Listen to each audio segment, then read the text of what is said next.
Today I am going to discuss about types of kinematic chain. So welcome to my YouTube channel Mechanical Engineering Management. So let's start from the very important word kinematic chain. When the kinematic pairs are coupled in such a way that the last link, here you can see this one is the last link, is joined to the first link to transmit definite motion. That means completely or successfully constrained motion. And we have discussed in earlier video about the types of constrained motion.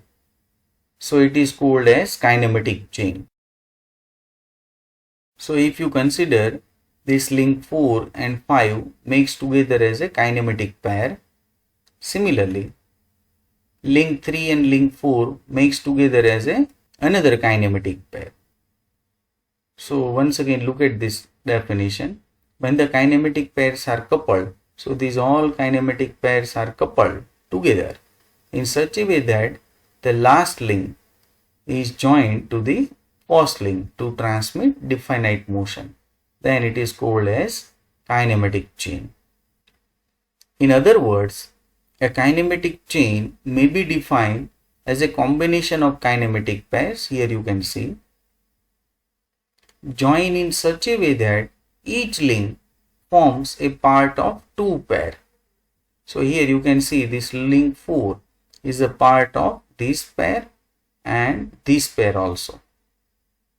And the relative motion between the links or elements is completely or successfully constrained.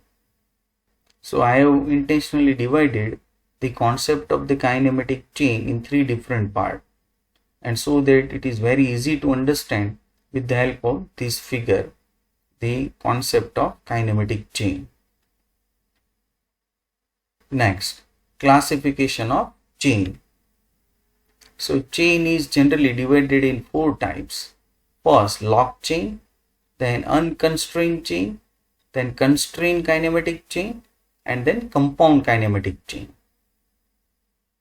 And you have to remember this very important equation, L is equal to 2p minus 4. Then second one, J is equal to 3 by 2 L minus 2.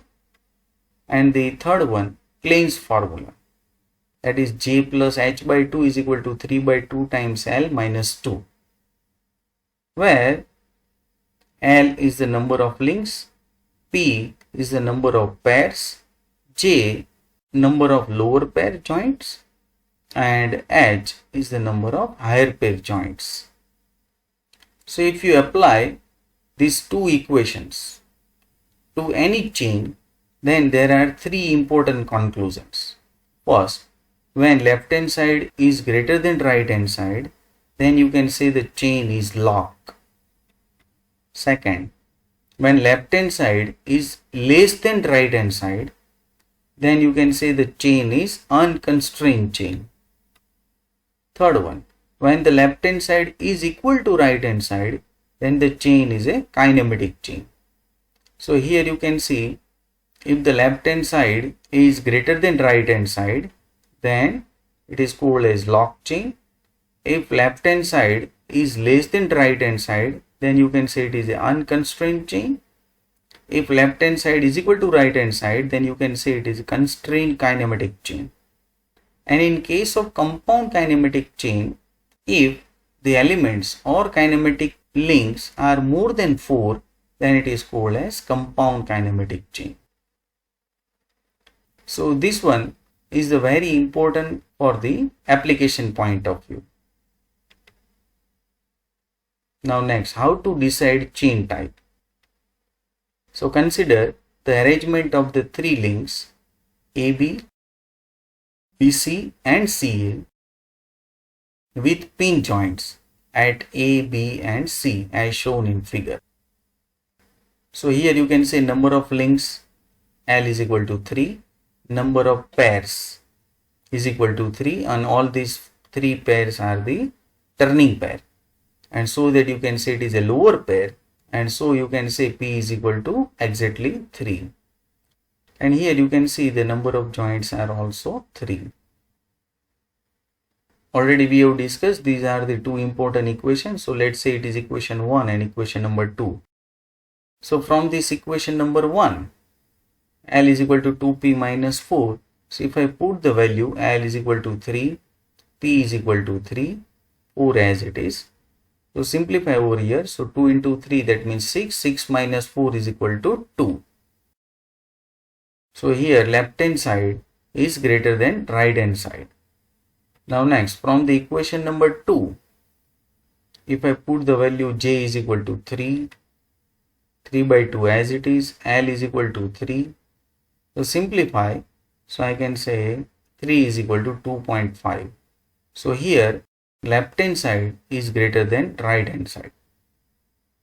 So as we have discussed, here left hand side is greater than right hand side, and so that we can say chain is locked. That means here left hand side is not equal to right hand side, so it is not a kinematic chain, but it is locked chain. So it is not a kinematic chain, and hence no relative motion is possible. Such a type of chain is called locked chain and forms a rigid frame or structure which is used in bridges and trusses. Next example. Consider the arrangement of 4 links AB, BC, CD and DA as shown in figure. Number of links L is equal to 4, number of pairs 4, number of joints 4, and already we have discussed these are the two important equations. Now from the equation number 1, if I put the value L is equal to 4, P is equal to 4, and if I simplify, then I can say left hand side is equal to right hand side. Similarly, from the equation number 2, if I put the value J is equal to 4, L is equal to 4 and simplify, then I will get 4 is equal to 4. That means left hand side is equal to right hand side. So once again, here left hand side is equal to right hand side, and so that we can say it is a kinematic chain. So it is a kinematic chain, and so that relative motion is possible between the links.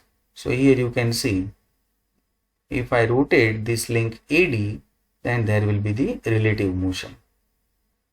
As a single link AD is sufficient to define the position of all other links. That means theta is only required to define the position of this link, and so that you can determine the position of all remaining links. So it is called as kinematic chain of 1 degree of freedom. Next, example 3, last one. Consider an arrangement of 5 links as shown in figure. Number of links 5, number of pairs 5, number of joints 5.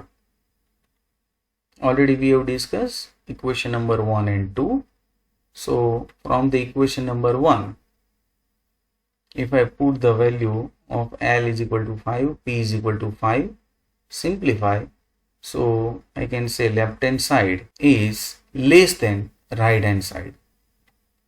Similarly, from the equation number 2, if I put J is equal to 5 and L is equal to 5 in this equation and simplify, so I can say left hand side is less than right hand side.